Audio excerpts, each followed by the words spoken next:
माँ बाप की आंखें भर जाती है जब अपनी बेटी को डोली में बैठाकर विदा करते हैं, लेकिन हमारी खबर देखने के बाद उन माँ बाप की भी रूह कांप जाएगी जो अपने बेटे को सौंपते हैं, क्योंकि दूल्हे के जोड़े में गया उनका बेटा कब मौत की चादर में लिपट कर आएगा ये कोई नहीं जानता। मेरठ की मुस्कान हो या इंदौर की सोनम, दोनों ने जिस तरह से अपनी पति की हत्या करवाई उसे देखने के बाद ऐसा लगता है कि जिंदगी में रिश्ते नातों का कोई मोल नहीं। 20 वर्षीय राजा रघुवंशी ने कभी सपने में भी नहीं सोचा होगा कि जिसकी मांग में वो सिंदूर भर रहा है, उस सिंदूर के पीछे एक खूबसूरत औरत नहीं बल्कि एक ऐसी बेवफा है जो आगे चलकर कातिल बन जाएगी। मेघालय की वादियों में राजा रघुवंशी को मरने से पहले इतना दर्द नहीं हुआ होगा जितना इस बात से हुआ होगा कि उसे मारने वाले हाथ बेशक किसी और के हैं, लेकिन मरवाने वाला वो हाथ है जिसने कुछ ही दिन पहले मंडप पर उसके साथ जीने मरने की कसमें खाई थी। सोचिए, जब राजा रघुवंशी की चीख निकल रही होगी उस वक्त उसे क्या लगा होगा। वो सोच रहा होगा कि ये औरत मुझे क्यों मरवाना चाहती है। उसके मन में कई सवाल उत्पन्न हो रहे होंगे कि आखिरकार मैंने इसका क्या बिगाड़ा है, क्यों मारना चाहती है औरत। कई सारे सवाल हैं जो उसके मन में उस टाइम होंगे, हालांकि वो सवाल भी उसके साथ ही दफन हो गए। वो सोच रहा होगा और कह रहा होगा, वो अपनी पत्नी से कह रहा होगा जिसके साथ उसने जीने मरने की कसमें खाई थी। उस पत्नी से बोल रहा होगा कि ये तुम क्या कर रही हो, कसूर क्या है मेरा। खैर आगे बढ़ते हैं। अगर सोनम किसी और को चाहती थी तो शादी क्यों की, मेरे बेटे को क्यों मारा, ये सवाल है राजा रघुवंशी की माँ का जिसका बेटा अब इस दुनिया में नहीं है। 11 मई को धूमधाम से शादी हुई थी। 20 मई को बेटा बहू हनीमून पर मेघालय रवाना हुए थे। पूरे परिवार ने उन्हें प्यार और आशीर्वाद के साथ विदा किया था। लेकिन 2 जून को राजा की लाश पूर्वी खासी हिल्स जिले के एक झरने के पास खाई में मिली थी। पुलिस की जांच में खुलासा हुआ कि यह हत्या है और इस हत्या की साजिश किसी और ने नहीं बल्कि उसकी पत्नी सोनम ने की है। राजा की हत्या में शामिल मुख्य आरोपी राज कुशवाहा को भी पुलिस ने गिरफ्तार कर लिया है। सोनम ने खुद यूपी के गाजीपुर में सरेंडर किया। पुलिस के मुताबिक सोनम और उसका आशिक राज कुशवाहा ने ही मिलकर राजा की हत्या की साजिश रची थी और 3 शूटरों को हायर किया गया था। उन्होंने राजा रघुवंशी की हत्या की। हनीमून का सारा प्लान सोनम ने किया था। उसने अपना और राजा रघुवंशी के लिए फ्लाइट की टिकट कराई थी और शूटरों के लिए ट्रेन की टिकट कराई थी। सोनम शूटरों को मिनट मिनट की लोकेशन दे रही थी।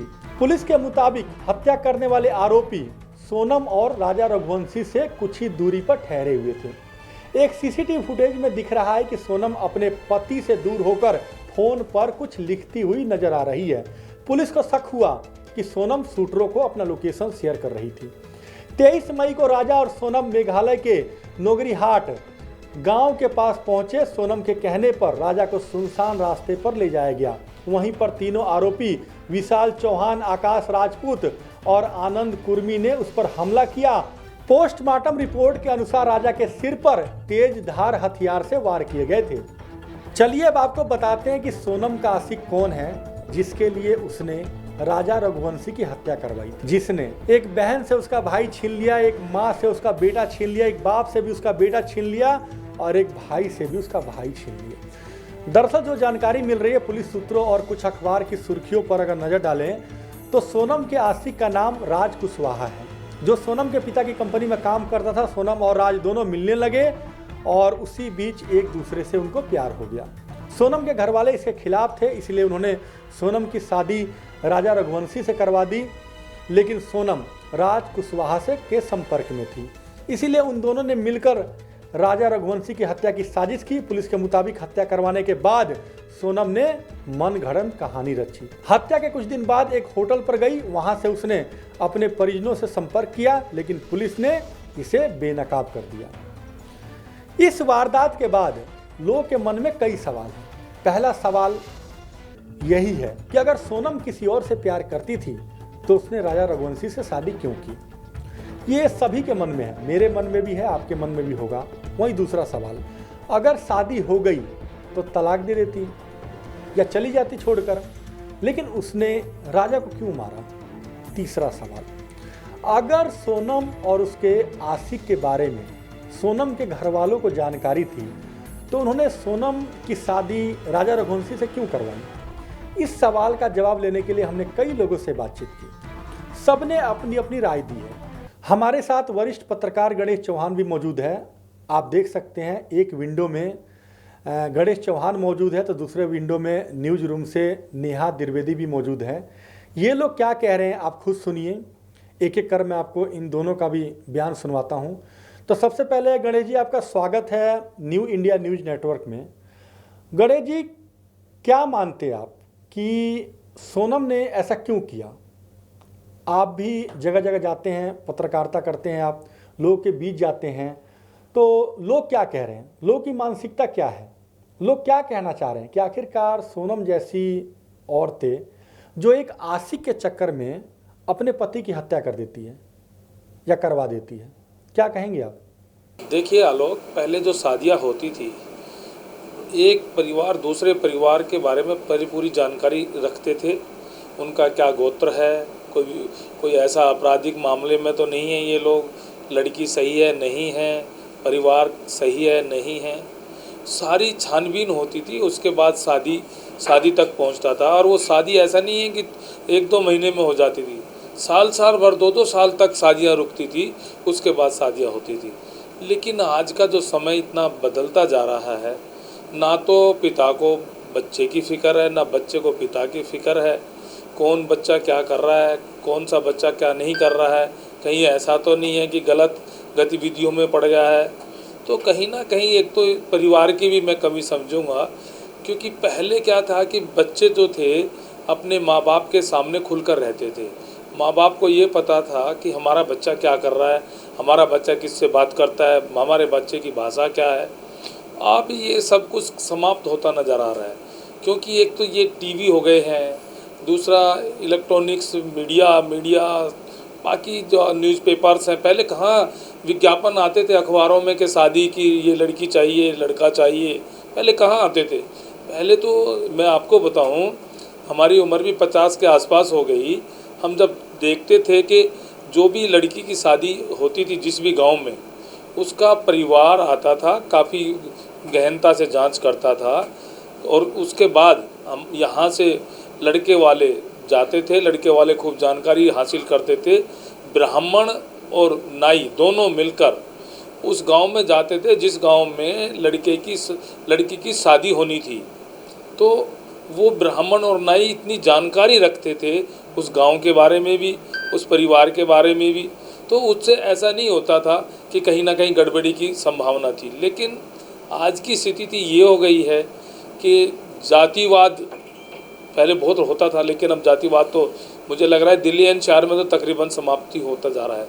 लेकिन पहले जातिवाद भी देखा जाता था, धर्म भी देखा जाता था, सब कुछ छानबीन होती थी, उसके बाद शादियां तय होती थी और वो शादियां लंबी समय तक चलती थी। ऐसा नहीं है कि अब की हम शादियां देखते हैं 15 दिन में टूट जाती हैं, 6 महीने में टूट जाती हैं। तो आलोक, कहीं ना कहीं हमारे एक तो खान पान में और दूसरा रहन सहन में बहुत फ़र्क आ गया है। देखिए, मैं वही बात करना चाह रहा था आपसे, क्या माँ बाप को भी बच्चे की तरफ ध्यान देना चाहिए और उनसे खुलकर बात करनी चाहिए, क्योंकि अब समय दूसरा समय है। अब मोबाइल का समय, पहले कहाँ मोबाइलें चलती थी, पहले तो चिट्ठी पत्री चलती थी।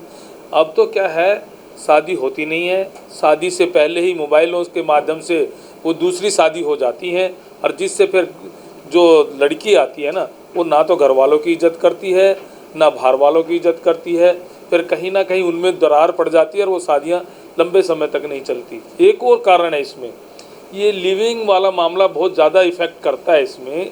देखिए, ये तो अदालतों का भी मानना है कि क्या किया जाए, कानून के सामने किसी की पार नहीं पड़ती, लेकिन ये बहुत समाज को सोचना चाहिए इस मामले में, लिविंग वाले मामले में। अब देखिए, कोई लिविंग में रह रहा है, उसकी शादी किसी और से हो रही है, तो कहीं ना कहीं वो शादी नहीं चल पाती। उसका कारण बहुत प्रभाव पड़ता है। उसका कारण यही है कि जो समाज, जो माँ बाप बच्चों पर ध्यान नहीं देते, सबसे बड़ा कारण आलोक इसको माना जा रहा है। कि आप सही कह रहे हैं, शादी से पहले जांच जरूरी है, जानकारी हासिल करनी जरूरी है।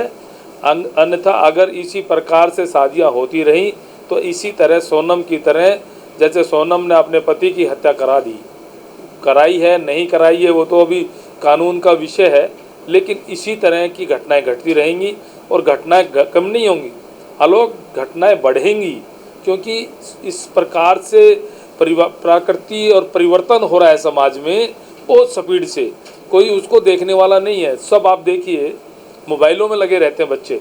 अब छोटे छोटे बच्चे मोबाइलों में लगे रहते हैं, मोबाइलों में के साथ साथ कंप्यूटर पर लगे रहते हैं। और जो शादियां कंप्यूटर और मोबाइल के माध्यम से और अखबारों के माध्यम से होती हैं, आलोक, बहुत कम चलती हैं। क्या उसका यही कारण है कि समाज ना तो उनको देख पाता है, ना जो परिवार शादी करते हैं ना वो परिवार भी देख पाते हैं। सिर्फ ये होता है कि भाई लड़की वाले ये करते हैं कि भला टाल दो यार, बहुत जल्दी शादी कर दो, लड़की शादी लायक हो गई।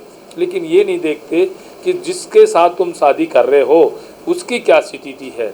या तुम्हारी लड़की है तो लड़की से पूछना चाहिए, फ्रैंकली बात करनी चाहिए। सबसे पहले माता पिता को, बच्चों को दोस्त बनाना चाहिए, क्योंकि दोस्त आपस में खुल के बात करते हैं। अगर दोस्त नहीं बना पाओगे तो इसी प्रकार की घटनाएं घटती रहेंगी। आलोक, सही बात है ये। देखिए, जिस तरह से मुस्कान ने प्यार का दावा किया और अपने पति को ड्रम में काट के डाल दिया, उस वक्त भी समाज में दहशत का माहौल था। इस वक्त अभी एक घटना इंदौर से सामने आ रही है जिसमें ये अपने पति को ही, और जैसा कि कह सकते हैं कि जहाँ 7 जन्मों के मरने और जीने की कस्में खाते हैं ये, इनको सिर्फ 1 हफ्ते में निपटा दिया। शादी के बाद खूनी हनीमून मना के चली आई अकेले। लेकिन ये कहीं ना कहीं घर के संस्कार पर भी डिपेंड करता है। अगर माँ बाप किस तरह से बच्चे को पाल रहे हैं, माँ बाप किस तरह के बच्चों को संस्कार दे रहे हैं, ये बहुत बड़ी बात होती है। आजकल के जनरेशन क्या कर रहे हैं, अपनी छोटी छोटी बातें माँ बाप से छिपाने लगे हैं और उनके अंदर ये फोबिया बैठ गया है कि लोबोफोबिया कहते हैं इसको, बोलने से भय। तो उनके अंदर एक ऐसा भय हो गया है जिसको वो लेके अपने माँ बाप को बता नहीं पाते हैं। और माँ बाप के लिए भी एक चीज़ कहना चाहूँगी। देखिए, अगर प्रेम किसी लड़की से करती है तो जो ये परिणाम निकला है कि आपने शादी तो करवा दी और आपकी लड़की ने अपने नौकर से प्रेम किया लेकिन पति को मार दिया उसने। अब आपकी लड़की ना उस नौकर की हुई ना उस पति की हुई। तो माँ बाप का सबसे बड़ा होता है ना कि जब जड़ ही ऐसा हो तो वृक्ष कहाँ लगेगा। सीधी सी बात है।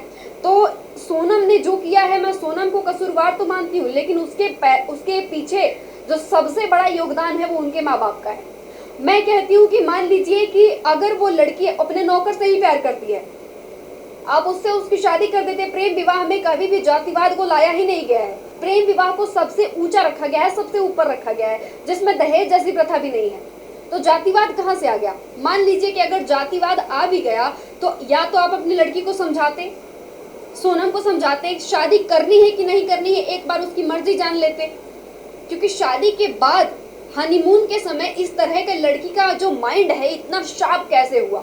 अपने बॉयफ्रेंड के साथ और कुछ सुपारी किलर्स के साथ मिलकर जिस तरीके से अपने पति को उसने मारा है, ये कहीं ना कहीं उसके घर के संस्कार और उसके घर के माँ बाप की घृणित मानसिकता दिखाती है। और इनके माँ बाप भी उतने ही क्राइम में हिस्सेदार हैं जितना कि सोनम। देखिए आलोक, मैं आपको बता दूं कि जो ये लड़की थी, इस लड़की के अंदर इतना गुस्सा था। एक तरफ गुस्सा था, दूसरी तरफ प्रेम था। अब ये भी कहा जाता है कि जब लड़की किसी एक से प्रेम करती है तो दूसरे को बर्दाश्त नहीं कर पाती है। लेकिन कुछ ही ऐसी घरेलू लड़कियां होती हैं जो अपने घर में ऐसे संस्कार पाती हैं, जो दूसरे के घर जाके, मान लीजिए अगर गलती से शादी हो भी गई है तो माँ बाप की इज्जत बचाने के लिए वो उस रिश्ते को निभाने के लिए जहन्नुम तक जाती है। लेकिन आजकल का जनरेशन ऐसा नहीं है।